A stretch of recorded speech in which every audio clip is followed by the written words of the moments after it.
उमर अब्दुल्ला की जानिब से महराज मलिक के लिए ट्वीट किया गया है और अरविंद केजरीवाल ने भी महराज मलिक को ट्वीट करते हुए शेर कहा है। मैं आपको बताऊंगा, उमर अब्दुल्ला ने बड़ा ट्वीट किया है महराज मलिक के लिए। महराज मलिक पे पीएसए लगने के बाद आगर हुल्ला मेहदी जी ने भी ट्वीट किया है। महराज मलिक पे पीएसए लगने के बाद उमर अब्दुल्ला साहब ने भी जो है वो ट्वीट किया है और ये कहा है कि इसकी कोई जस्टिफिकेशन नहीं है। जिस तरीके से महराज मलिक को पीएसए के अंडर बुक किया है, महराज मलिक पब्लिक के लिए कोई थ्रेट नहीं है।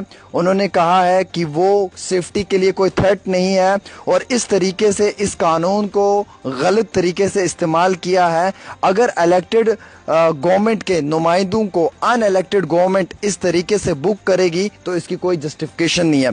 उन्होंने क्लियर इसमें वजाहत करते हुए लिखा है कि अगर अनइलेक्टेड गवर्नमेंट अपने पावर इस्तेमाल करते हुए एक इलेक्टेड रिप्रेजेंटेटिव को जम्मू कश्मीर के अंदर इस तरीके से पीएसए के तहत बुक करेगी तो कहीं ना कहीं लोगों का विश्वास जो जमहूरियत पे है, जो एक फेथ डेमोक्रेसी पे है, उसको लेकर लोगों की जहनियत तब्दील हो सकती है। वहीं दूसरी ओर अरविंद केजरीवाल ने भी अपना ट्वीट कर दिया, जो आम आदमी पार्टी के यानी कि फाउंडर हैं और जो फॉर्मर चीफ मिनिस्टर हैं दिल्ली के, उनकी जानिब से एक ट्वीट आया। उन्होंने इस ट्वीट में कड़े अल्फाजों में मजम्मत किया और उन्होंने कहा कि महराज मलिक ने एक हॉस्पिटल के लिए डिमांड की थी। अगर हॉस्पिटल के लिए, सड़क के लिए डिमांड करना गैर कानूनी अपराध है तो फिर इस तरीके के जुर्म को लेकर चलते हुए उन्होंने कहा कि इंतहाई अफसोस है। हालांकि उस ट्वीट की वजाहत अभी तक तो नहीं हो सकी है मुकम्मल तौर के ऊपर, लेकिन यकीनन तौर के ऊपर वो ट्वीट कहीं ना कहीं सोशल मीडिया के ऊपर दिखते हुए ज़रूर नज़र आ रहा है। जिस ट्वीट के अंदर उन्होंने क्लियर कहा है और कई सारे न्यूज़ चैनल्स ने उसे कोट भी किया है, चाहे वो नेशनल न्यूज़ चैनल्स हों या फिर उसके साथ साथ चाहे वो स्टेट लेवल की न्यूज़ चैनल्स हों, उसमें जो लिखा हुआ है वो मैं पढ़कर आपको सुनाऊंगा और उसकी मैं आपको वजाहत करूंगा। उन्होंने कहा कि अगर डिमांड करना हॉस्पिटल एक जुर्म है तो इस तरीके के जुर्म को कौन कहेगा कि ये जुर्म हम ना करें, यानी कि हॉस्पिटल के लिए डिमांड करना कोई गलत बात नहीं है। उन्होंने कहा कि महराज जो है वो वॉइस ऑफ पीपल है, वो लोगों के हकूक़ की लड़ाई लड़ता है। जेल में भेजना या इस तरीके की चीज़ों से कोई खौफ या डर नहीं होना चाहिए। आम आदमी पार्टी नेशनल कन्वीनर की जानिब से ये कहा गया है कि बिल्कुल हम महराज के साथ हैं। हालांकि उन्होंने ये भी कहा, आम आदमी पार्टी के जो चीफ है अरविंद केजरीवाल, उन्होंने कहा कि जो डिटेंशन हुई है एमएलए की, जो जम्मू कश्मीर के विधायक हैं डोडा कॉन्स्टिट्यूंसी 52 से महराज मलिक, उन पे जो ये पीएसए लगा है वो इसलिए लगा है क्योंकि उन्होंने अवाम के हकूक़ की बात की। उन्होंने अपने कॉन्स्टिट्यूंसी के अंदर डिमांड की हॉस्पिटल के लिए, जो कि बिल्कुल एक जुर्म नहीं है। अगर एक इलेक्टेड एमएलए को आप इस तरीके से जेल में धकेल दोगे तो ये बिल्कुल सरासर नाइंसाफ़ी है। उन्होंने कहा कि महराज मलिक जो हैं वो शेर हैं आम आदमी पार्टी के और हम इस समय महराज मलिक को जो है वो बहुत क्लोजली वॉच कर रहे हैं। उन्होंने ये भी कहा कि महराज मलिक जो है वो वॉइस ऑफ द पीपल हैं, लोगों की आवाज़ है, वो उनके हकूक़ की लड़ाई लड़ते हैं। जेल में भेजना या इस तरीके की थ्रेट्स देना ये बिल्कुल भी हमारे आम आदमी पार्टी के सोल्जर को कमज़ोर नहीं कर सकते।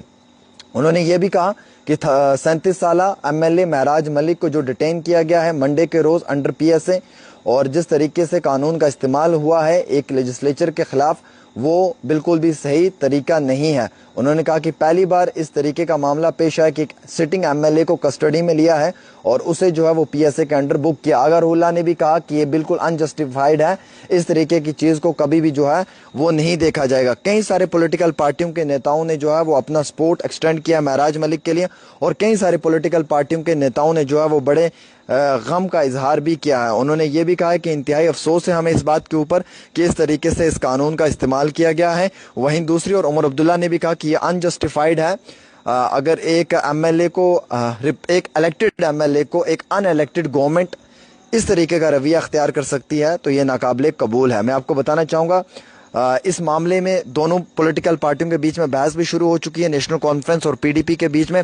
पीडीपी कह रही है कि जनाब ये अब्दुल रहीम राथर जो स्पीकर हैं उन्होंने इसकी इजाज़त दी है। नेशनल कॉन्फ्रेंस कह रही है कि बेबुनियादी इल्ज़ाम है। नेशनल कॉन्फ्रेंस ने कोई भी किसी तरीके की कोई परमिशन नहीं ली है, ना कोई इजाज़त दी है। अलबत्ता नेशनल कॉन्फ्रेंस के के जो स्पीकर हैं, जम्मू कश्मीर के जो असेंबली के स्पीकर हैं और जो नेशनल कॉन्फ्रेंस की जमात के साथ जिनकी वाबस्तगी है, अब्दुल रहीम राठौर साहब, उन्हें एक खत जो है वो डिस्ट्रिक्ट मजिस्ट्रेट डोडा ने लिखा था और उस खत में उन्होंने ये बताया था कि एमएलए डोडा जो 52 महराज मलिक हैं, उन्हें जो है वो under provision of Jammu and Kashmir public safety act 1978 के तहत बुक कर दिया है एज पर द सोशल और पब्लिकली थ्रेट को देखते हुए या फिर लॉ एंड ऑर्डर को देखते हुए इन सब चीज़ों की वजाहत की उन्होंने कि हमने इस बुनियाद के ऊपर इन पे जो है वो पीएसए लगाया है और इस चीज़ की जो है वो इतला स्पीकर साहब को दी है। अलबत्ता परमिशन लेना या स्पीकर साहब ने इस चीज़ को लेकर कोई परमिशन दी हो, इस चीज़ की कोई भी अभी तक वजाहत कहीं पे भी नहीं हुई है। अलबत्ता सोशल मीडिया पे अलग अलग खबरें जो है वो गर्दिश आपको ज़रूर करती होंगी। अब इसमें बड़ी जो बात उमर अब्दुल्ला ने कही वो ये है कि there is no justification for detaining Mehraj Malik under PSA. उन्होंने कहा कि इस चीज़ की कोई भी जस्टिफिकेशन नहीं है कि आप एक महराज मलिक जैसे एमएलए को पीएसए के अंडर बुक करते हैं। He is not a threat to public safety, वो पब्लिक सेफ्टी के लिए कोई भी थ्रेट नहीं था और जिस तरीके से इस कानून को इस्तेमाल किया है वो गलत है, रॉन्ग है। उन्होंने कहा कि अनइलेक्टेड गवर्नमेंट अगर अपने पावर्स का इस्तेमाल करते हुए एक इलेक्टेड रिप्रेजेंटेटिव को इस तरीके से जो है वो बुक करेगी या फिर उसे इस तरीके से पीएसए लगा के डिटेन करेगी तो शायद लोगों का जो people of the J to continue to have faith democracy, तो जो जमहूरियत के ऊपर विश्वास है या जो विश्वास की बात की गई उसके ऊपर उन्होंने जोर और फिक्र करने की कोशिश किया। और महराज मलिक के लिए अरविंद केजरीवाल ने ट्वीट किया, उन्होंने कहा कि अगर हॉस्पिटल की डिमांड करना एक जुर्म है तो मुझे लगता है कि महराज मलिक जो है वो सबसे बड़ा मुजरिम है। तो अब ये सियासत महराज मलिक के बाद और भी गर्मती हुई नजर आ रही है।